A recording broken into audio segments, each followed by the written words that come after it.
Well, good evening, everybody, and welcome to We Can Do This Indian Country, a town hall conversation about the status of the COVID-19 pandemic in Indian Country, with a particular focus on the Pacific Northwest. I'm David Knoyer, and I am a member of the Rosebud Sioux tribe with family ties to the Yankton Sioux in the United State of South Dakota, but in Lakota, Dakota, Nakota country. And it's an honor to be with you and to be with several wonderful guests tonight to talk about the state of the pandemic. Things are changing rapidly with the Delta variant, right? And so rapidly, it's sometimes hard to keep up with the news, to keep up with the developments. Generally, we know that the vaccination rate in Indian country has been relatively high, but that doesn't mean that that's been enough to slow hospitalizations, infections, and other challenges, which we'll talk about tonight with three guests in a second. This is part of the We Can Do This Indian Country campaign, a national effort of the U.S. Department of Health and Human Services, the Indian Health Service, and a number of local and regional partners around Indian country. We really want to have a discussion tonight, right? No one wants to be told what to do or how to do it. And so we want to have a conversation about what's going on in our own households and families, in our own communities, and our own tribes. There's several people involved and several groups involved with this tonight. I've mentioned the Department of Health and Human Services, the We Can Do This Indian Country campaign, our media partner, Native Roots Radio, G&G Advertising, and the Department of Health and Human Services. This is part of a campaign really trying to get people to pay attention to a pandemic that hasn't gone away. It feels sometimes that it's gone on forever. It feels sometimes that maybe it's, somebody else's problem, but we continue to see mask up signs, mask up mandates, if you will. And tonight we're going to talk about more and more vaccine mandates and how the pros and cons of doing such things with our Native communities. But I just want to give you a flavor of the We Can Do This Indian Country campaign. And if you're on social media, chances are you have seen a pretty high-powered spot cross your phone or your computer when you're on social media. And I want to show you this. It's by the Native hip-hop artist Superman. And pay attention, it goes fast. Honor our past, be influenced by those who came before us, and rise to make a difference. It's easier than ever before to be a modern-day warrior. Let's get vaccinated so we can get back to making history. We can do this. Well, that's Superman, and you know him as someone who sort of blended his Crow culture from the Upper Plains with modern hip-hop and powwow-style dancing as well. Talks about being a modern warrior, talks about making history, talks about stepping up for not just ourselves as individuals, right, but for the families and communities and groups that we're connected to and that define us. So let's get to one of our guests tonight. And I'd like to show all of our guests, if we can, just to see who's going to come up. But we're going to start with the vice chairman of the Confederated Tribe of Siletz, Bud Lane. And Bud is joined by two other guests, Lou Whitebear, who's at the Oregon State University, who's also on the school board of the Corvallis School District of Oregon. And Lou is a member of the Central Chumash of California. And we're also going to be joined by Paul Lumley, a Yakima citizen who runs the Native American Youth and Family Center in Portland, Oregon. Paul has got a long history in Indian country. He has also worked for the Columbia River Intertribal Fish Commission and spent some time on the East Coast in D.C. And Lou, you're going to tell us more about your extensive background when we get to you in a second. But we have these three guests tonight, and I want to start with Vice Chairman Lane, who's also on the board of the First Peoples Fund and Vice Chairman Lane, I know that you're an artist yourself and a weaver, among many other things. You've taught yourself the Siletz language. You've been a longtime leader there in Siletz. What is the state of the COVID-19 pandemic there on the western coast of Oregon, where you're currently, your homelands have been shrunk there? What's going on there with the pandemic, Bud? Well, like most reservations and other places in the country, we've seen an uptick, a pretty severe one recently in the last month. You know, like everybody else, we thought in June, the end of May and into June, that things were going good and we had this thing just about put away. But this Delta variant and some of the resistance to getting vaccinated has just caused this big uptick, and it's alarming and very concerning to me and other people here on the Siletz Reservation. It's something that we'd hoped we could avoid, but we've been trying to get the message out there to our tribal members to get vaccinated and to the community at large. So it's becoming dire again. Probably the worst numbers we've had so far. And is that in terms of infections and hospitalizations, or where is it worse, Bud? Well, it's the infection rate is much higher, and you know we do sewage testing also to give us those an idea of where you're at, and it's been coming back just recently as strong, which is saying that the infection in the community and on the reservation is higher than we're seeing through testing. So it gives you an indication of really where you're at, and it's not good. Wow, that is fascinating. I've heard before of communities, cities, municipalities, and tribes like your own Confederated Siletz testing the epidemiological results of wastewater, whether they're looking for, in this instance, the COVID-19 coronavirus virus, or I've also heard in past, looking for other challenges, public health challenges, substance abuse and so forth. But you're looking at the wastewater coming from people's homes, right, which is showing up in the urine and so forth from your tribal members, and that's just one more. You don't need to go down to go get a COVID test. They're telling you right there that you've got a problem. That's kind of, how do you respond? How do you respond as a tribal community to that? Well, there's the vaccine hesitancy that is out there amongst some folks. Some folks who don't trust the government. They are afraid of the vaccines, and our clinical staff and health folks have been working diligently to try to dispel those rumors, get accurate information out there. Our clinic works with the Northwest Portland Area Indian Health Board, has a Facebook site with a lot of really good information on it out there for those that need to do that. The vaccination rates were really going good, and we had every Friday we were having a vaccine clinic here, and then they began to drop off, and so we just have to figure out a way to keep those vaccination rates, keep them up there, and we can beat this thing. We really need to pull together. I was talking with a friend of mine. When we do our traditional dances, everybody plays a role in making that happen, no matter how insignificant a role that it might seem. It could be someone loaning regalia, someone dressing people, someone singing, but we all pull together to make this thing happen for us and to make the medicine.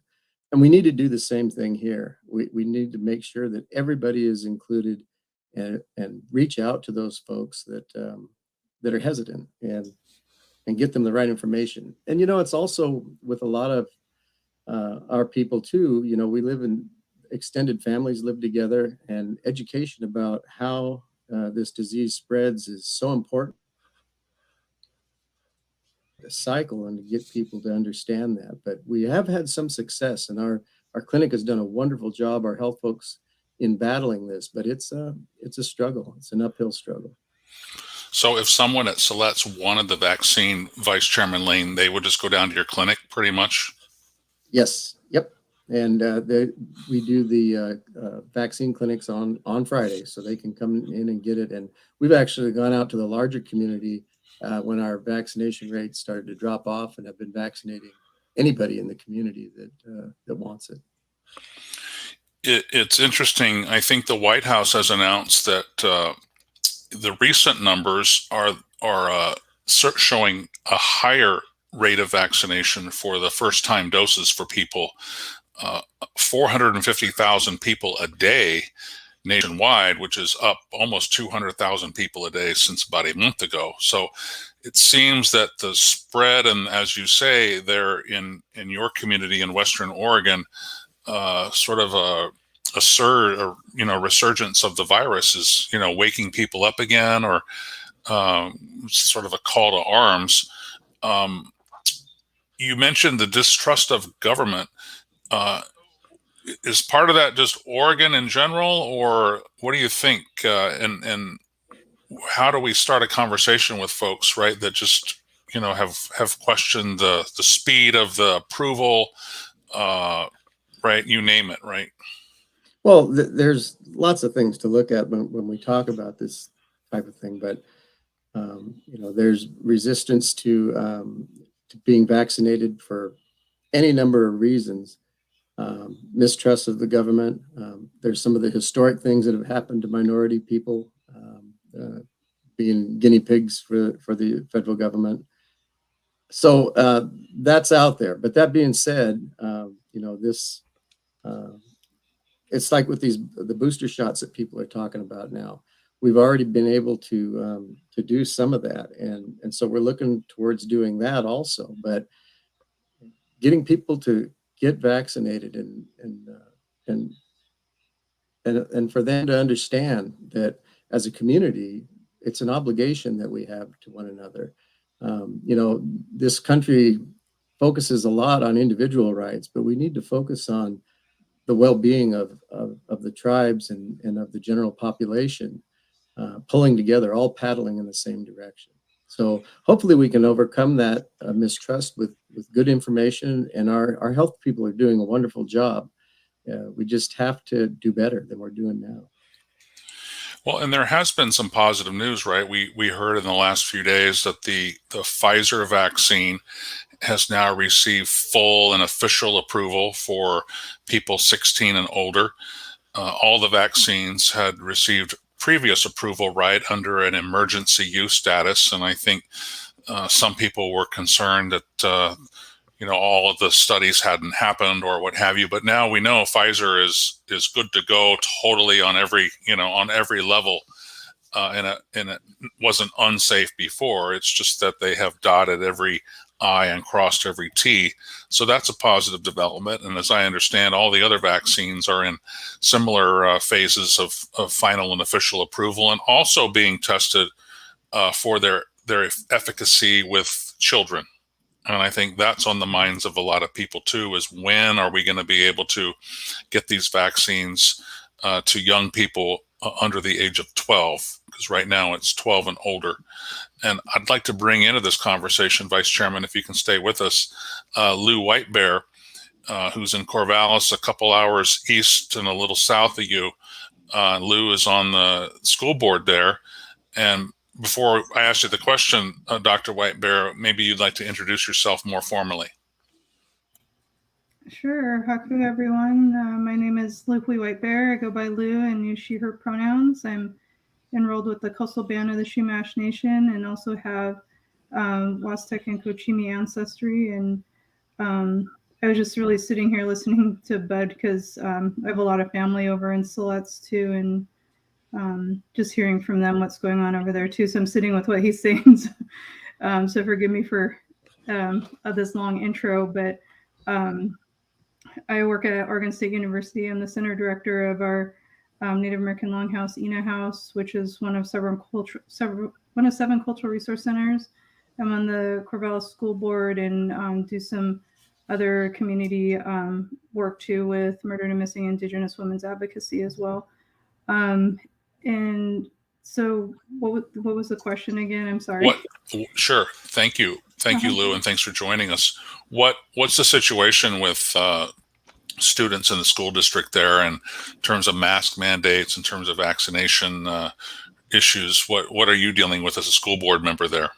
Yeah, luckily, Oregon has some pretty solid guidelines around that, where kids are required to wear masks indoors. That's a statewide mandate. It's not up to the local schools when they're inside, at least. And there's now the requirement for vaccines as well for teachers and volunteers. I know that that is being received differently across the state. Here in Corvallis, it's being well received by folk on the school board, including myself and other leadership in the district. But as part of the member of color caucus for the Oregon School Board Association, I heard from other areas that that is not necessarily the case across the entire state. And so there's a lot of resistance. And I think it goes back to what Vice Chair Lane said about that focus on the individual rights and not the collective rights. And I think from my lens and upbringing, what I bring to the school board, I've always operated under that, like, what message are we sending as folks that are in leadership positions? And so about the collective health and thinking about who's vulnerable. I was on a call last week with Governor Brown, and one of the things I told her that I hope really gets emphasized is that the infection rates and severe illness negatively impacts Indigenous students and other students of color the most statistically. And right now the message being sent is that our kids are disposable. And I hope the message being sent strongly is that no kid is disposable, especially those that are the most vulnerable with this disease or this virus. And so I feel like we're going into a place where there's a lot of unknowns, because in the spring, not all schools were at full capacity, but going into the fall, they will be. And there's a lot of nervousness amongst community members in general across the board about kids not being able to be vaccinated that are under 12 and what that means, and what kind of precautions can be taken. So I'm supportive of what's going on here in Oregon as far as the requirements and centering what needs to be done to keep those kids as safe as possible, because they really do need that interaction with each other. And if we learned anything last year, is how hard it was for a lot of them to not be able to see each other, especially kids that are from more communal families and backgrounds, like a lot of Indigenous folk, right? We're used to being around our people and our families, and not having that for a year was really hard. But there was also some other things, like some kids did really well because they weren't being harassed in school and stuff like that. So I don't want to say every single kid had a hard time, but yeah. Well, I guess Oregon is lucky in one respect, right, where there's some standardization of the mask mandate in schools. I was traveling in Arizona last week, and I was in a reservation border town just off the Navajo Nation. Half of the school is Navajo students, and there was a school assembly, and was there taking some pictures for something else. And the superintendent literally was telling the students, take care of yourself. That was his message. Take care of yourself, because there is no mask mandate there. But it was almost like he wanted one, but couldn't by whatever the politics are of that particular district. But it's been very difficult, right, on our schools and a lot of other places with all of these different rules and all this different politics and so forth. And families, I'm sure, sometimes don't know what to do because of it.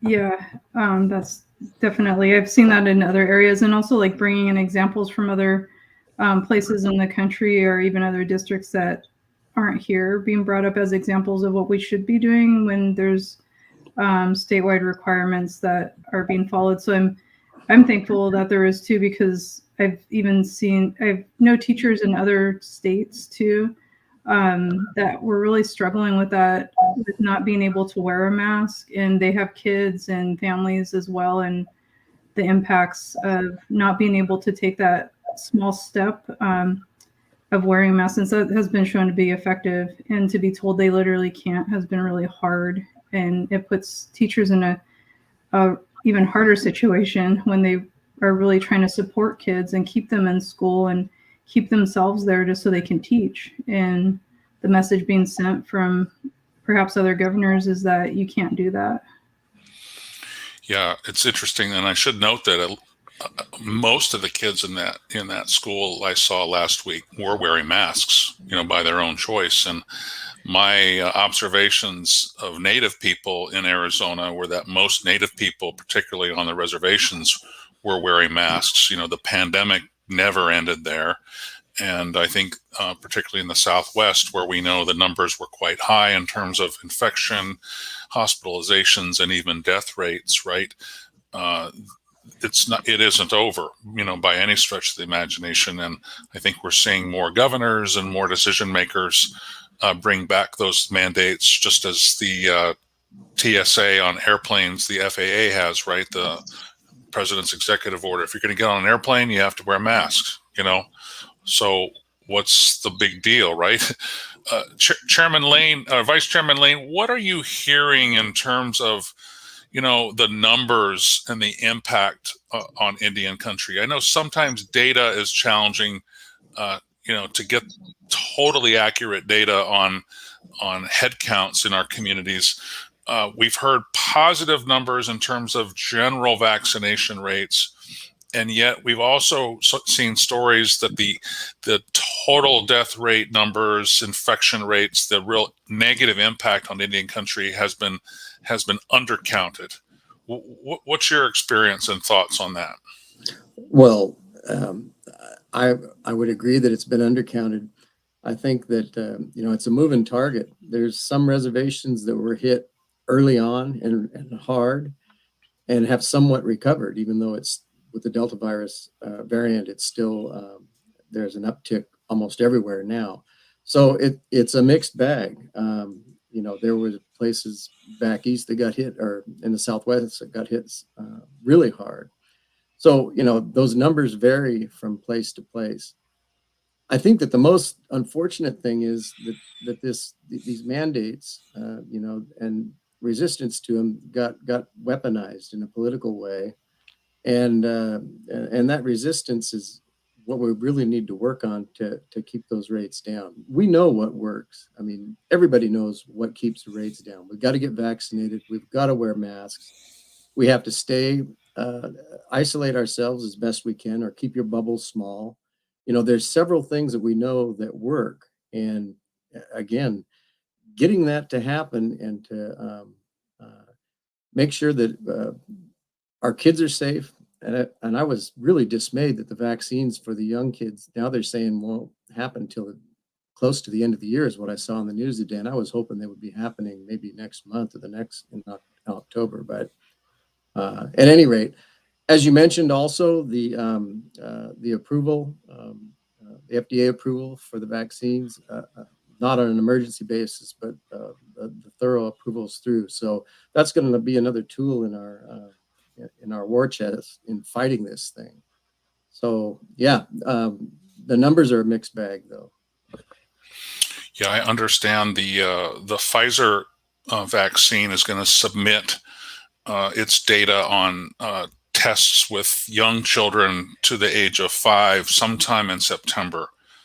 And so I'm sure there'll be some analysis. And as you said, it might be some weeks or months after that, right, where the Federal Drug Administration feels that it can give even that emergency authorization. You mentioned booster shots earlier, Vice Chairman Lane. What's the thought with that? And does that go to anybody or frontline workers first? Or there didn't seem to be a shortage of the vaccine anymore, but I don't know. What's the situation there? Well, you have to meet a certain criteria, and it's those that are generally have underlying circumstances like transplant patients, cancer patients, others who have to have that to fend off severe illness. But they're going to be reaching out to folks here in the near future, because the Biden administration was talking about an 8-month point where the vaccine's efficacy starts to drop off. And if that in fact is going to be their standard, then that'll be happening soon, I hope. But we've already begun with those patients that meet the criteria. Did you have any issues when you were vaccinated, Vice Chairman? Was it pretty straightforward? Some soreness in your arm, or what was that like a few months ago? To me, it was just like a flu shot, and I know that some people experienced, maybe stronger reaction to it, but no, I didn't have any issue with it at all. Awesome. Well, Vice Chairman Bud Lane from the Confederated Tribe of Siletz, thanks so much for joining us, and stay with us if you can a while, Mr. Vice Chairman. This is part of an ongoing series of discussions. We can do this, Indian country. And Vice Chairman Lane talked about how, Siletz folks, if they're going to have a community ceremony, right, everybody has a role in that. And this is the same thing. Let me show some of the most recent social media. I don't know if we can put that on the screen, Robert and Ogama, but in your social media, we've seen the Superman talk about history, talk about resilience. Go to vaccines.gov to find out how you can get, where you can get the vaccine if you're not in a tribal community with a tribal clinic.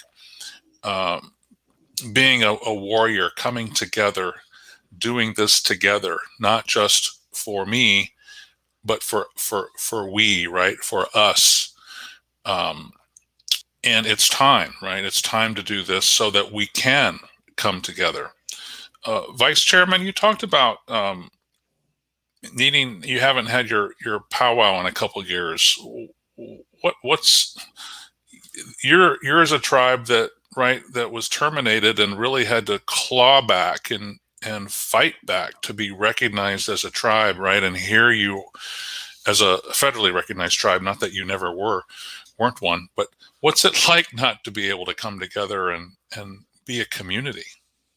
Well, it's not good. And, we have to choose between having our ceremonies or our people getting ill. And we're always going to err on the side of taking care of one another.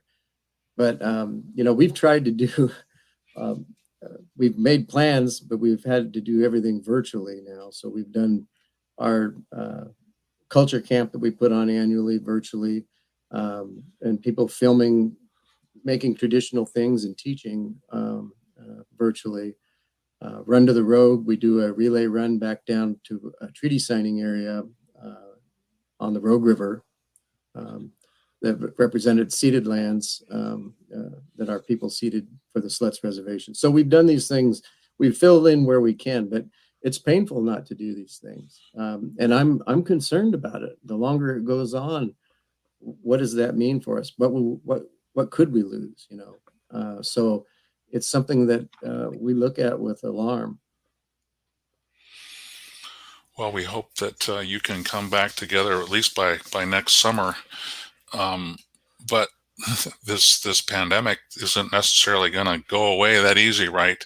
Paul Lumley, I want to bring you into the conversation before we look more at the Superman spot that we saw earlier. Paul Lumley is a citizen of the Yakima Nation of Washington, based in Washington State anyways. And Paul, you've been the CEO now of NAYA, the Native American Youth and Family Center, for, I thought it was just a few years, but what, 6 or 7 now?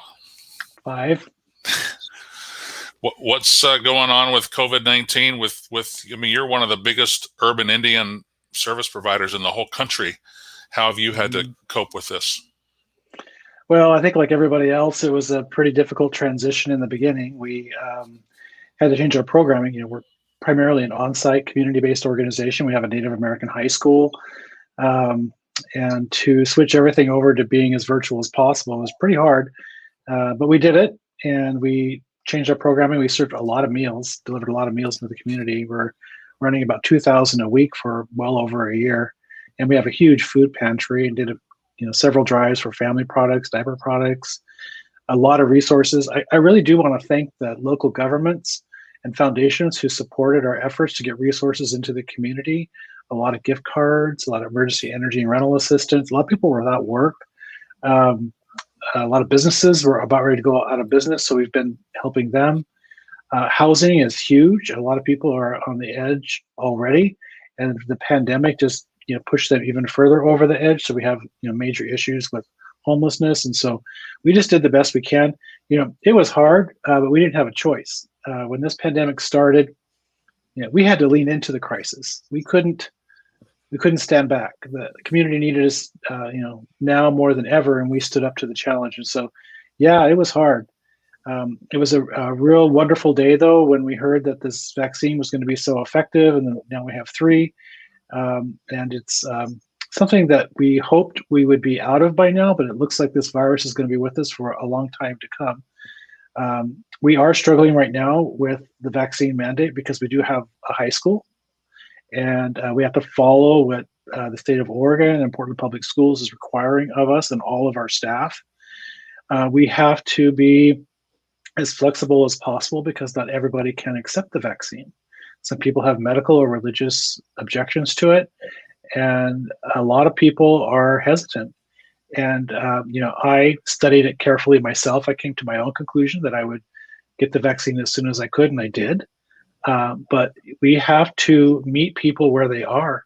And those who are vaccine hesitant or uncertain or don't want it, we need to understand that this is their truth. This is where they are. And we have to respect them for that. We have to empathize with them and try to bring them a little closer to us, to where we are, which is that the vaccine is critically important. But criticizing them is not going to work. Mandates are not going to work. We have got to talk to them where they are. And so that's what we're doing right now as a community and addressing so many who are not vaccinated. I saw some statistics about where Indian country is with the vaccine, and many tribes did really quite well, high percentages, because people in certain areas they were very familiar with Indian health services and they used it frequently. They trusted their doctors. But in a large urban community where I serve, we don't have that kind of support system from a single tribe. We have a lot of community that just don't have doctors. And so we tell people things like, just go talk to your physician or your doctor. A lot of them don't even have a doctor. So we have to struggle a bit more than the rest of Indian country. The statistics we get from the state, that they don't come close to addressing the needs for counting even our community accurately. And also it doesn't include our youth who are unvaccinated at a pretty large rate. So we know it's really low. It's probably less than 40% in the Portland community that are vaccinated. So we have a long way to go, but we're doing everything we can. We've had several events at NEA for vaccinations, and we have regular testing events at NEA. In fact, today we're facilitating an event out at OMSI where it's a Vax Fest, and we're serving fried bread, and a lot of people are out there right now. I should be there. I'm getting hungry. But we've also been doing a lot of regular testing. Last night we had a meeting with the community to find out why is it that some people, just a conversation, why are people uncomfortable and with the vaccine? And it was a really interesting conversation, and I learned a lot, and I came away from it feeling the way I just mentioned, that we have got to meet people where they are and have a conversation with them directly. So that's sort of where we're at with NEA. It's not easy, but we have no choice. We have to do it, and we're going to be here for the Native community for forever. And having those conversations takes a lot of time, right? You've got to make time, and you can't just do it by rolling down your car window and driving on after the light changes. There's some back and forth involved. I don't know if any of you saw, but several days ago in the newspaper, Congresswoman Sharice Davids, who's one of our Native American representatives in Congress from the 3rd District of Kansas, wrote something about her contracting COVID even after receiving the vaccine. And it's very interesting, some of her advice, because Paul, you talked about, needing to have a conversation with people, and her advice was literally, I'm just quoting from her, I urge them to do their own research, to talk to a healthcare provider if you can, and to listen to stories like hers. And I think what she wanted to point out was, these vaccines weren't made to stop infections, right? The variant is mutating, it's changing. Once the virus comes into our body, as I understand it, right, the medicine isn't going to prevent the infection. The vaccine is going to make it from being worse, right? It's going to stop us from getting sicker, prevent hospitalizations. And that was the point that she wanted to make. So she said, I urge people who are vaccinated to read up on this, read up on the facts, so that we can be resources to those who are considering getting the shot. And know where vaccinations are available near you by going to vaccines.gov to look it up. Lou, what advice do you have with some of these challenging conversations with say, some of the students that you see on a daily basis at Oregon State, at least when you're open? I'm not sure if you're doing in person there right now or not, but how do you have conversations with folks without telling them to take their medicine and, they're bad people by not being vaccinated? Yeah, they're definitely not here yet. We're going to be back. We're on quarter system, so we'll be back next month. And we've been fully remote since March 2020, and so they're slowly coming back to campus. So we haven't had a lot of conversations, as many as you would think. The ones that I have had been more students asking questions about it and talking with each other. And I feel like that approach of having conversations with family members and with community members, and just as a conversation and not telling them they're bad people for not getting it, are so important. I know I have lots of conversations with family members and community members about this very thing, about, it's not meant to prevent the virus itself, but it could save your life. And we know people that it likely has saved their life. And we've also lost people that weren't vaccinated as well. And there's always this, I think, perception that if you have that conversation, you're trying to challenge somebody and tell them they're doing something wrong. And I think that if we continue to approach those conversations of listening to what they have to say, and also saying like, well, have you thought about these parts? And I understand that I'm not necessarily going to change your mind, but we can still keep talking about it, I think are important, and not giving up on people, because we have to continue to have these conversations together. I won't stop talking to people that I know that are in my life or that are in my circles about it, that are hesitant about it. I'll just keep talking to them and try to approach it in that way where I'm like, no, I understand what you're saying. And there's also these other things. Did you see this other stuff that's coming out? Did you know that the rates of people in the hospital in Oregon are super high of unvaccinated people? What are we going to do if one of our elders or somebody that we care about has an emergency and all the ICU beds are full? They're not going to kick somebody out of an ICU bed because they have COVID to bring somebody else in. There's just nowhere to be treated right now in most of Oregon, and it's really scary. And I have elder parents too, and I worry about them all the time with that. It's more than just the COVID numbers themselves. It's all the other things that our communities face too, that we have to consider with these conversations. And so that's kind of how I've been approaching it. Is like, yeah, you can read up on it, but be careful what you're reading too. Make sure it's not like something that's sensationalized or anything like that. Like, what are you reading? Where are you getting it? And it's a lot of conversations, I think. And I think it's a relational conversation too. You can't come at it like you're wrong, I'm right, because like it's been said before, like people have their own views on things. We got to talk to them the best we can. Thank you. Vice Chairman Lane, you've been a politician for a while now. You're used to these conversations every time you go to the store. What are some of your tips on having difficult conversations with people when they disagree? Well, just because we disagree don't mean we can't talk about something. And, trying to dispel myths and disinformation is tough to do. We've tried and are continuing to try everything we can do. We're offering cash for people to get vaccinated, $200.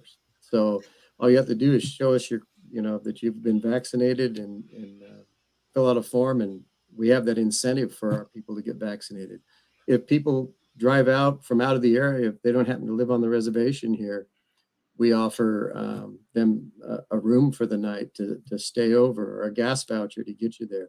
We're pulling out all the stops and trying to do everything that we possibly can. And, I do agree. Everybody looks at this through their own lens. But the overriding thing that we need to consider is, the health of our tribe and our people in our community. And then on out from there, our state and our country.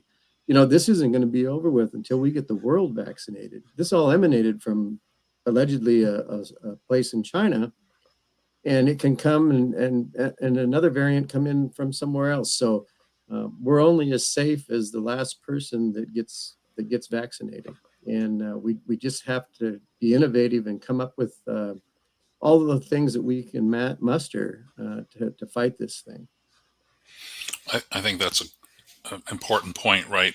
The United States might have almost 200 million people with at least one shot in the arm, and yet look at the rest of the world, where you can, maybe 1% or 2% or 5% or whatever percent of the population isn't vaccinated. So the variant and the mutations that can happen, right, can happen there, and eventually, that's going to be in our neighborhood, probably, right, just as the coronavirus originally was.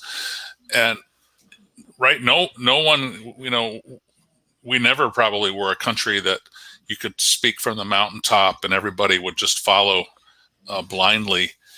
Maybe the last person that worked for was Walter Cronkite, back in the day when before internet, and there were just a couple of networks, and people listened to Uncle Walter every night, and he said, that's the way it is. Well, those days are long past us, right? I just read an account, Bud, about President Trump at a rally in Alabama last week, where he was sort of suggesting to people, hey, you should get vaccinated. I did, and I'm glad I did. I don't know exactly what he said, but he admitted getting vaccinated, and he suggested to people that they should too. And this is a friendly crowd to President Trump, and guess what their reaction was? They booed him, right? They booed President Trump for I don't know, changing the game, So if they're not going to necessarily listen to him, we do have to have conversations with people, right? Well, I remember when I was a kid in elementary school, when the polio vaccines were out, I saw the community and everybody pull together and go and get that vaccine willingly. And I don't remember some hesitancy, about that. So, I guess it just depends. The situation, the political situation lended a lot to this. There's all kinds of angles to it. And for those of you that are old enough to remember getting the polio vaccines, my whole family, everybody, we all lined up with everybody else in the community and received the vaccine. And it just, maybe I was too young to see any of the divisions about doing that in that time, but it seemed different than this. Well, let's take just one pause, and I'll give our speakers a few minutes break. And if you can stick with us, please do. But we talked about listening to stories from people in the community, going to vaccines.gov, educating ourselves. We can do this, hhs.gov. Let's hear from an interview I did with Superman, who's appearing in these social media spots about we can do this and let's do this together, and pretty much warrior up, if you will. We talked to Superman a few weeks ago about his experiences with the campaign and with the vaccine. And let's watch this, and we'll be back with our guests from the West Coast in Indian country. Get vaccinated. Superman, welcome. Please introduce yourself. I know you're very well known, but some of us old codgers might need a reminder of who you are. You bet. What's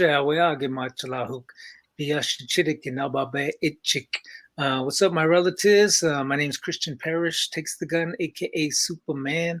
Come from the Apsalogan Nation in Montana, or the Crow Nation is the mistranslation of our people. My Apsalogan name is Oweage Machala, which means good fortune on Mother Earth. And my clan is the Ashichira, which is the Big Lodge clan. So yes, it's an honor to be here with you awesome people. I saw you perform at a large national conference, 2019 it was, and you've got this amazing energy. You have a blend of traditional cultural vibe with a more contemporary feel, and you just seem to hit all of the notes right, and really resonated with the whole crowd. A lot of students there, high school and college age, and you had even 40s and 50 something on their feet at times. I've heard you talk your story before, and you've gotten some shade, so to speak, about blending traditional with hip hop, but where has this come from, this center in you that is so expressive and so connecting? When you start doing music, you kind of do it for the fun. It's like, hey, I love this. It's I enjoy this. It's fun. And then when you start to become an artist, and you start to have a live performance, or somebody's listening to your music that you created, then you realize that the impact, you realize the impact that you're having on the listener or the participant at your performance. And so that in itself kind of helps me out. I realized that the positive messaging that was going out was affecting people, in a good way. And it helped them, it uplifted their spirit, or, whatever, encouraged them. And so as an artist, to get that feedback from what you were creating, what you were putting out, to get that feedback in a positive way, like that encouraged me and made me wanted to move forward, and continue on being creative. For the We Can Do This Indian Country campaign, you've contributed parts of your music and your vibe, your way of being. And why don't we play? It's a real short clip that's going to appear on social media, and it's still in the near final process. But let's play it to give the audience a taste of it, and then we can talk about it. Honor our past, be influenced by those who came before us, and rise to make a difference. It's easier than ever before to be a modern day warrior. Let's get vaccinated so we can get back to making history. We can do this. That's a lot in 15 seconds, huh? Yeah, you bet. Quick. Where were some of those images from? Different powwows, and just here in Crow Country, what I do, I try to keep it home base too as well, like being here in Billings. Yeah, it's Billings, but it's Indian country, it's Crow Country.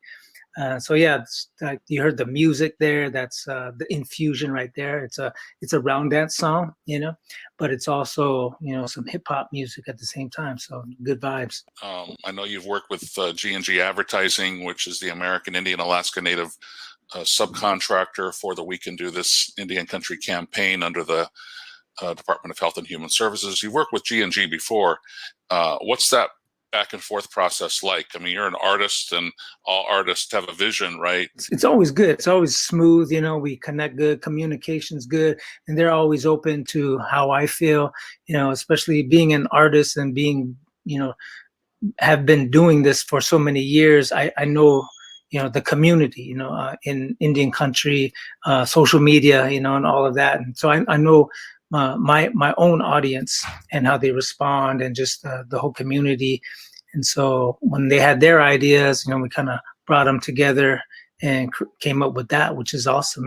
Like, we can do this. I mean, we've been doing this, so we can do this. We've been resilient, for so many years, and so we continue on that legacy, carrying on our legacies and making history. What's the COVID-19 experience been like there on the Crow Reservation? The impact that COVID had, on our res and in Montana was bad. It was devastating. Like, there was so much loss of life, like on our reservation.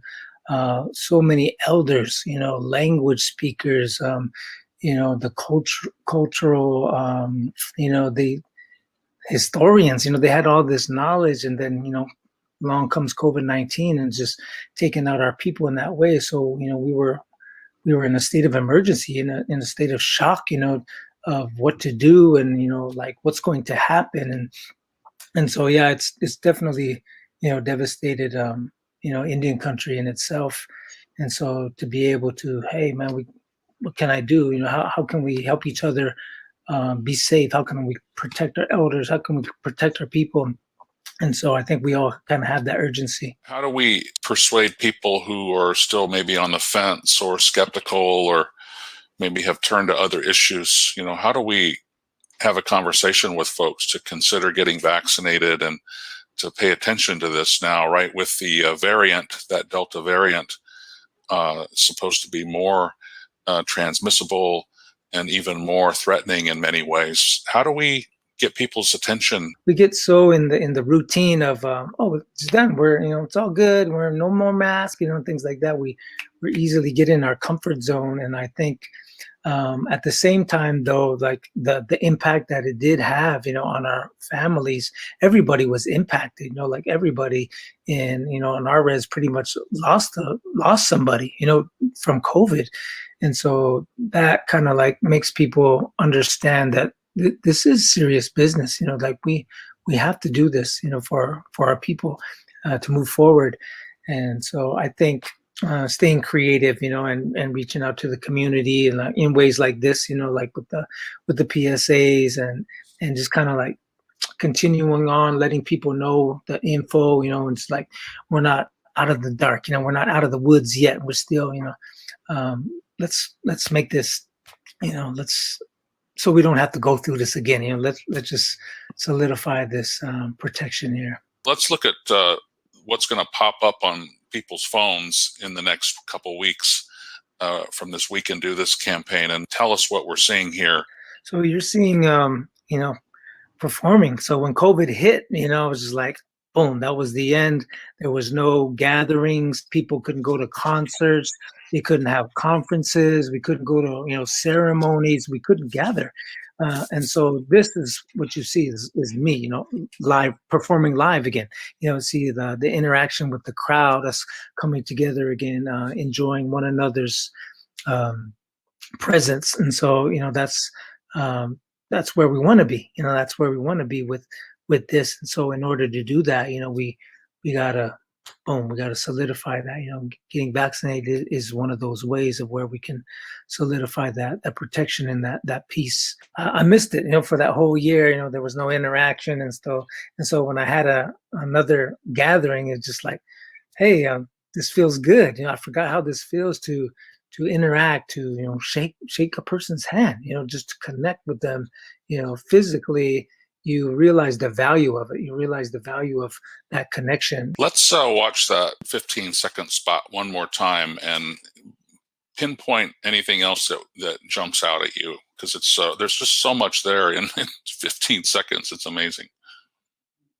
Honor our past, be influenced by those who came before us, and rise to make a difference. It's easier than ever before to be a modern day warrior. Let's get vaccinated so we can get back to making history.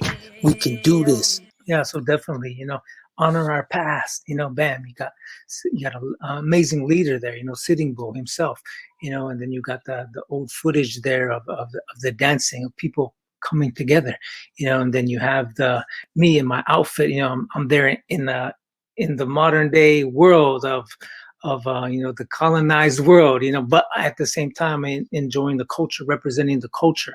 And then you have the powwow where, hey, this is where we gather, this is where we compete, we enjoy the songs, we enjoy our culture, our dances, and this is where we heal. This is healing. So you come from the past, honoring the past, onto the journey of healing, and that's what it's all about. Even in those 15 seconds, it says a lot, and it's a very powerful piece.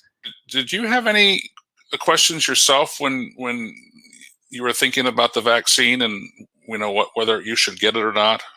We all had those questions. We all wondered about what's going to happen. Is this okay for our people? And so yeah, definitely there's always that question of is it safe? And so and then, as I said earlier, to have it impact you so closely to home, where you have somebody in your family, they passed away. That makes it, that kind of wakes you up, to the seriousness of the virus and everything. And so I think with Indian country, I think a lot of us were like that. We had the questions about it, and then when it impacted us, and we seeing, oh, hey, this is affecting our families. I got to do this. I gotta get vaccinated. I gotta, mask up. I gotta do what I gotta do to protect, our families. Well, is there anything else that you'd like to add? I'd just like to thank you, for allowing me to be, a part of this great campaign, and I hope I do it justice. Just putting things out there with the community. I'm always trying to do my best, as an artist, as a human being. So I'm just honored and humbled, to be a part of it.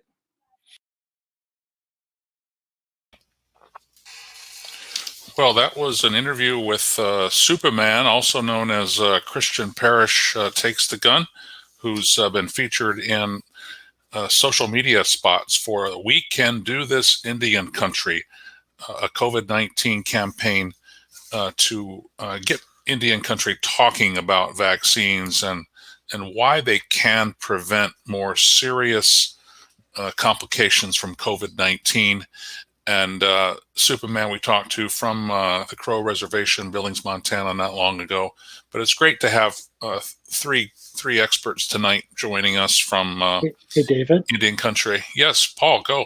I just wanted to mention that Superman came to NEA just before the pandemic. He came and sung for the kids and performed, and the whole community came out.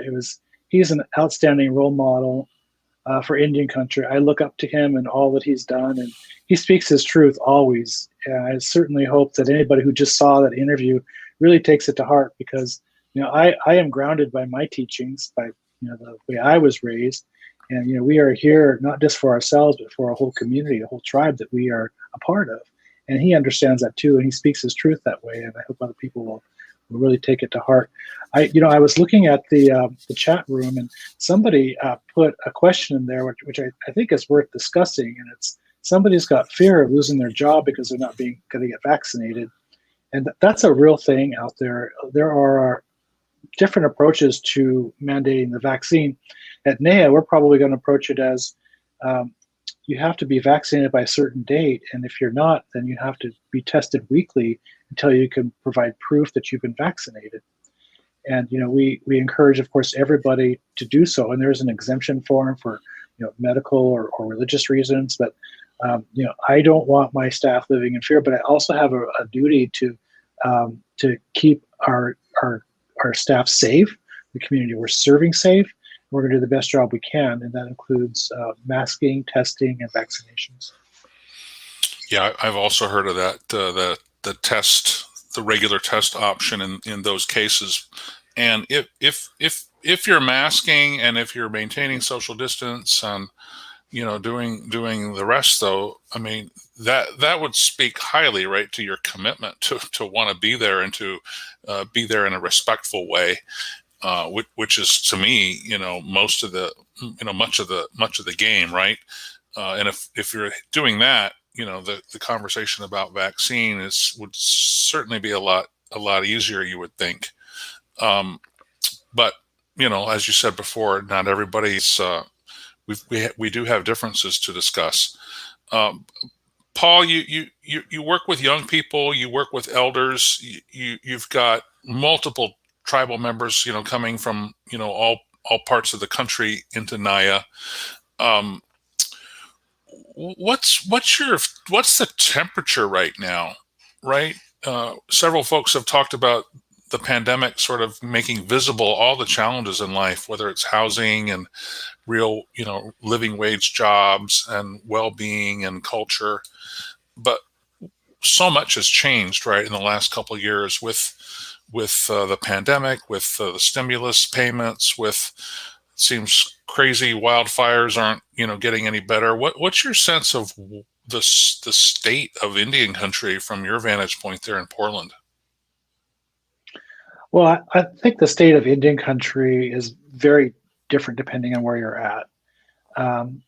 In large part, I've seen tribal leaders and leaders of nonprofits approaching it the same way, as we're going to do the best job we can to keep our staff safe and our community safe, and we're going to implement our own policies and procedures to do that. We also have an exhausted staff, an exhausted workforce. People need a break. And so I've been offering health and wellness days off occasionally, like a Friday once a month there for a while.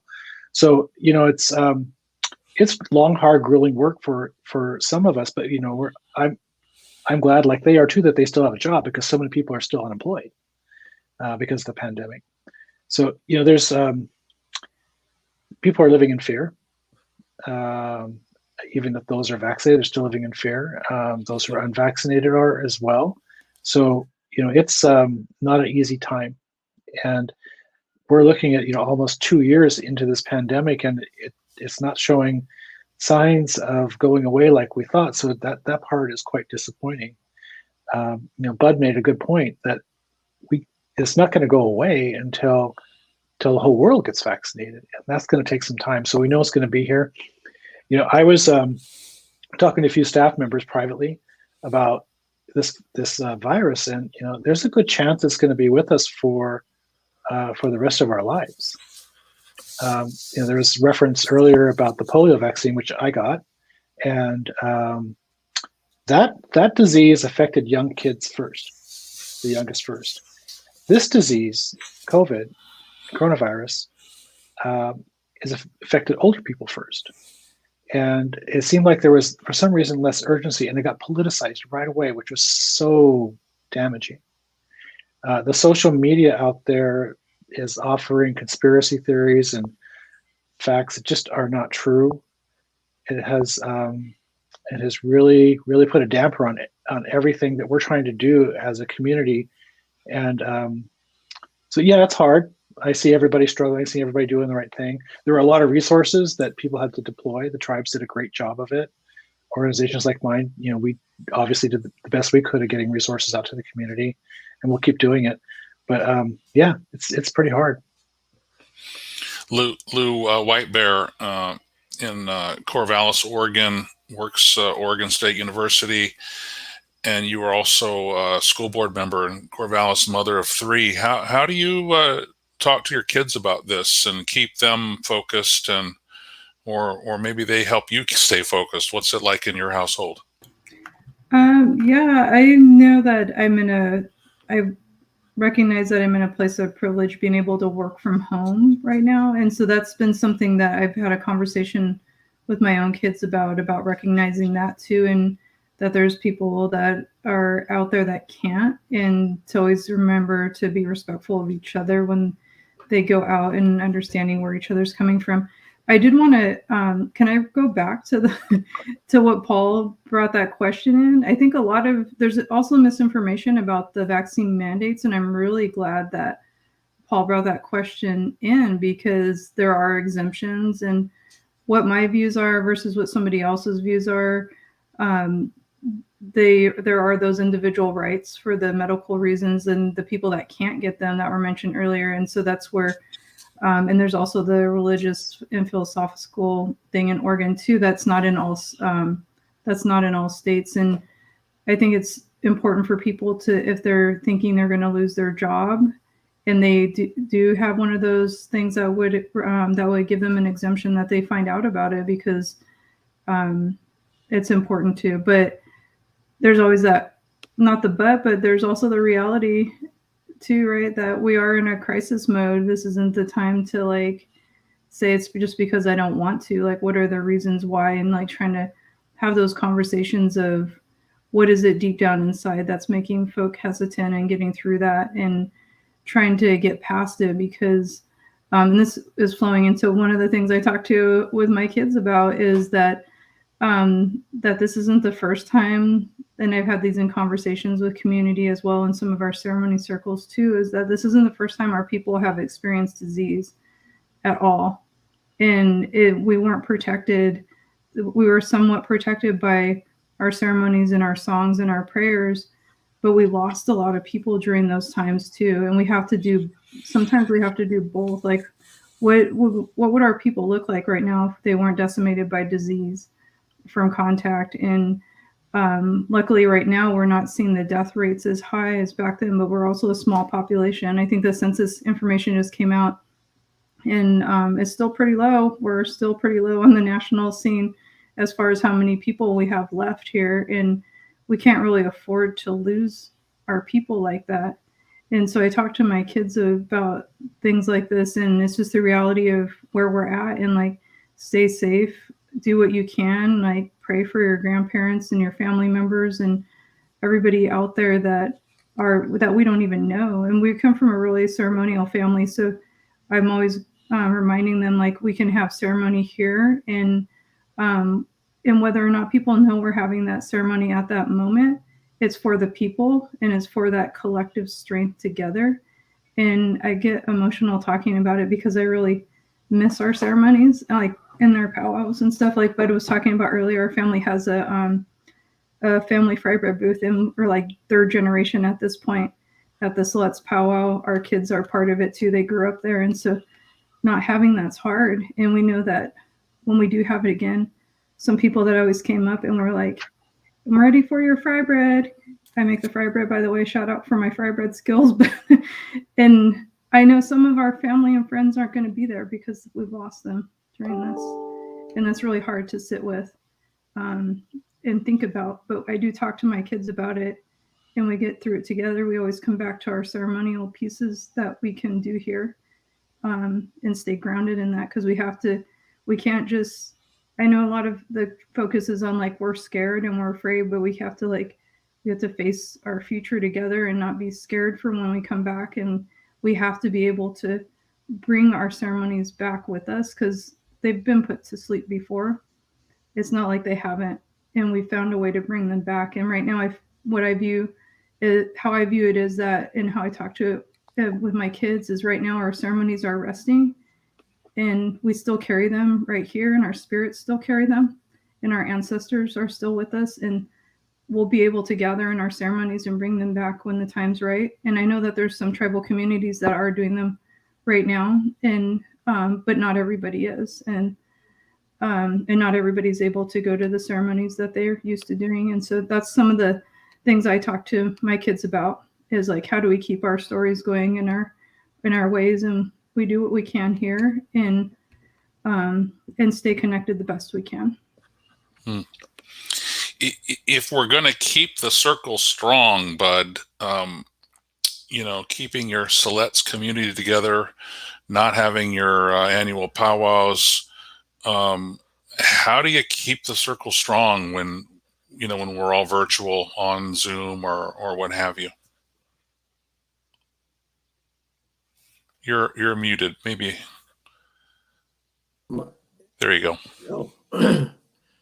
Well, we share what we can virtually, as you said, but Lou made a really good point that I was thinking of also. we need to remember our ancestors and their strengths. You know, many of our tribes here in Western Oregon were almost wiped out by diseases before they ever saw a European. And, you know, we just need to educate ourselves. If people are hesitant or they have different reasons, need to talk to somebody. It may not be a doctor. It may be a friend. It may be your parents, your folks, your grandparents. Talk to somebody. Find out the facts. Make a determination on your own. But, you know, this is something where we all need to paddle in the same direction. And whether that be wearing a mask, social distancing, staying in your own bubble, you know, we can try to do as much as we can virtually. It'll never take the place of our ceremonies. And I agree with Lou. We carry them in our hearts. I mean, we always have. And she's right. They've been sleeping before and have awoke with vigor and strength.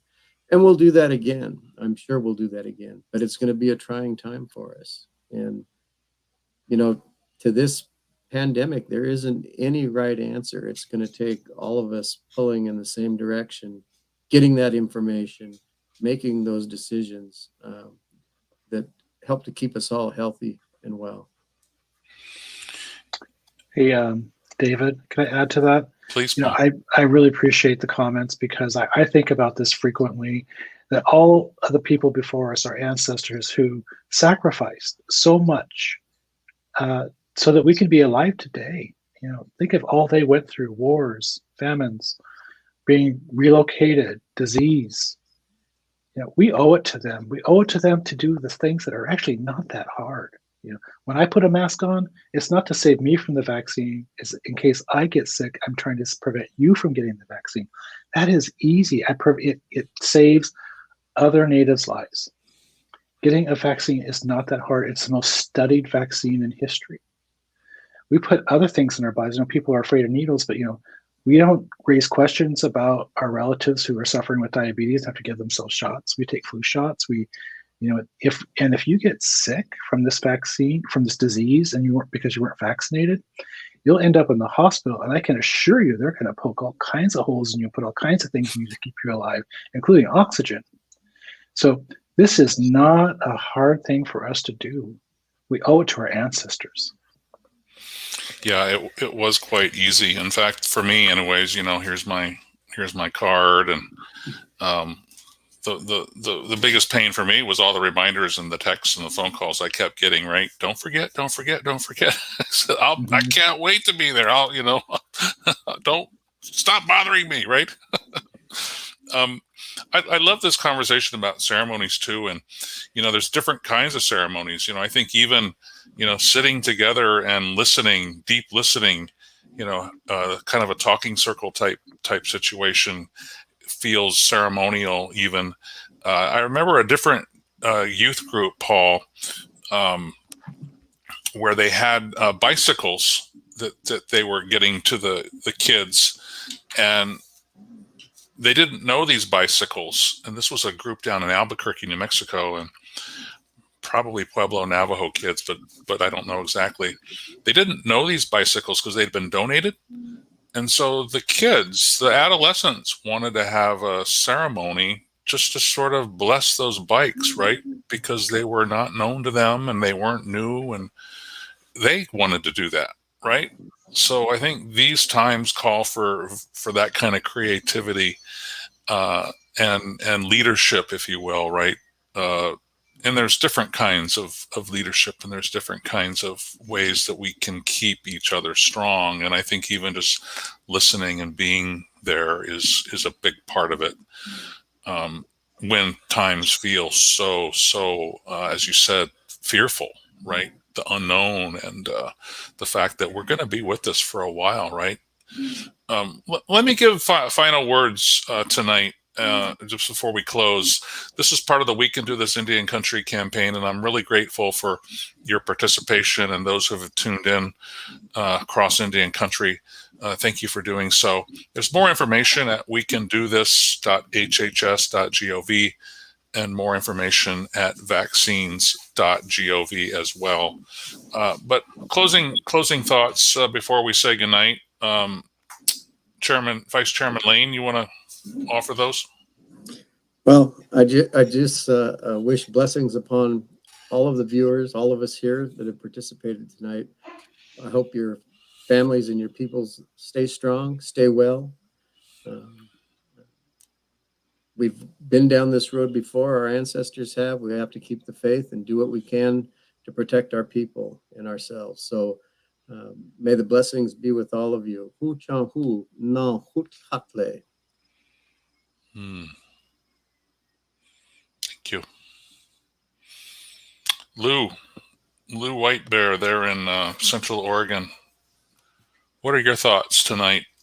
August, summer's flown by probably for you with a house full of kids. So I don't know what you've got planned before school comes back in a few weeks, but where's your thinking right now?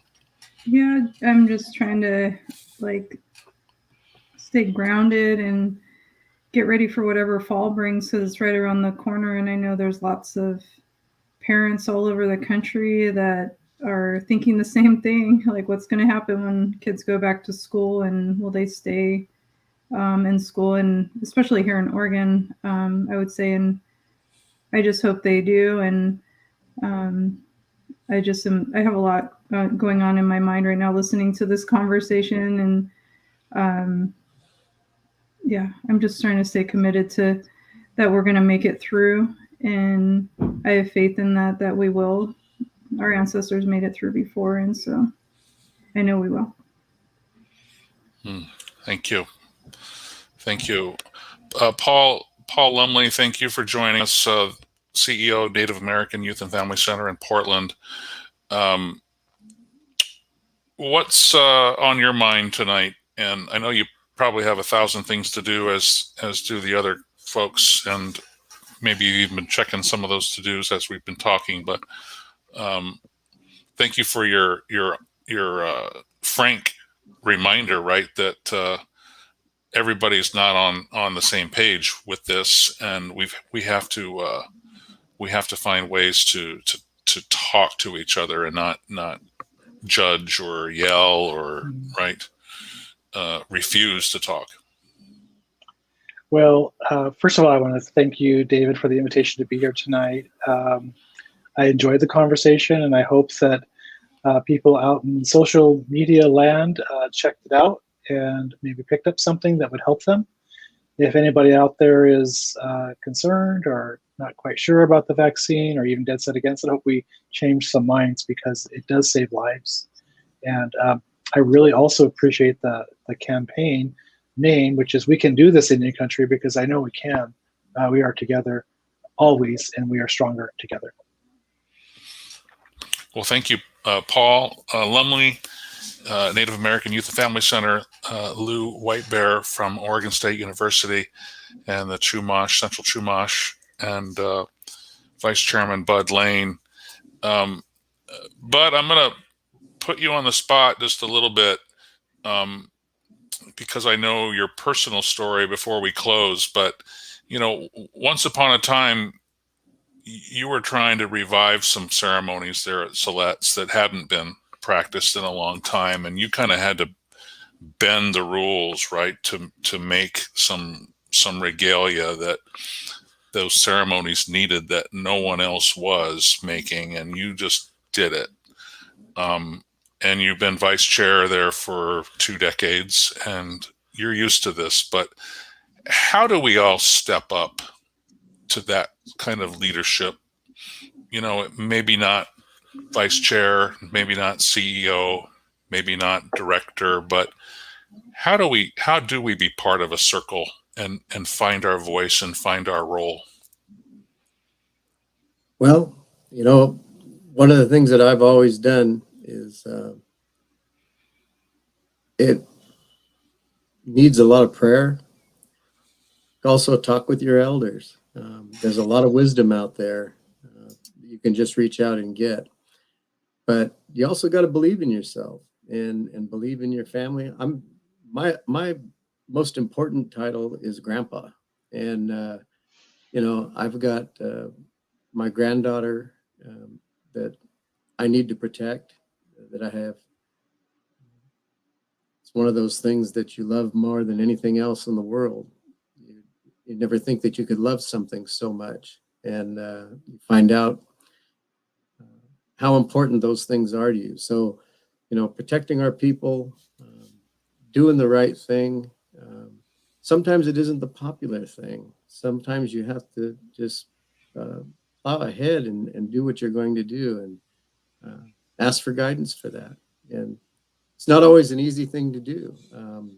Doing the right thing isn't always popular, but that shouldn't stop a person from doing what they believe in. And for me, the safety of my people and others at large in our country and even around the world is just too important a thing for us to sit back and not take action. And just like actions taken to preserve culture and language are important, this conversation we're having is just as important, and maybe even more so. But they're all important when you lay them out there. But I guess I could just leave you with that. Trust in yourself, trust in your people. Remember our ancestors. They can provide us the roadmap to get through this. Thank you, Mr. Vice Chairman, Grandpa. Really value all of your time tonight. I know you're very busy leaders, all of you, and thank you for your insights. This has been a good conversation, a very good conversation on the state of COVID-19 and Native communities. And as Paul Lumley suggests, go check out these stories. They might be on vaccines.gov. They might be at wecandothis.hhs.gov, but chances are they're in the other room. They're with a Facebook friend. They're with your auntie, or they're with a young person, right? A young person who's might know as much about this as anyone. And let's have that conversation. It's like a seesaw, right? And the seesaw is about being open, right? And asking questions. Tell me more, tell me more, tell me more. Or being closed, and oh no, I've got it figured out. No, don't tell me that. So how do we balance that seesaw for our little ones and be more open and curious, right, about keeping the circle strong and all coming together? Thank you again, guests. We can do this.hhs.gov, vaccines.gov, and we will be back in a few weeks with another of these discussions. And as Paul Lumley suggests, you can share this on Facebook and share the link so that if you weren't here live with us, you can send it to someone you know and they can check us out. Thank you so much. Good night. Take care. Be well. Thank you.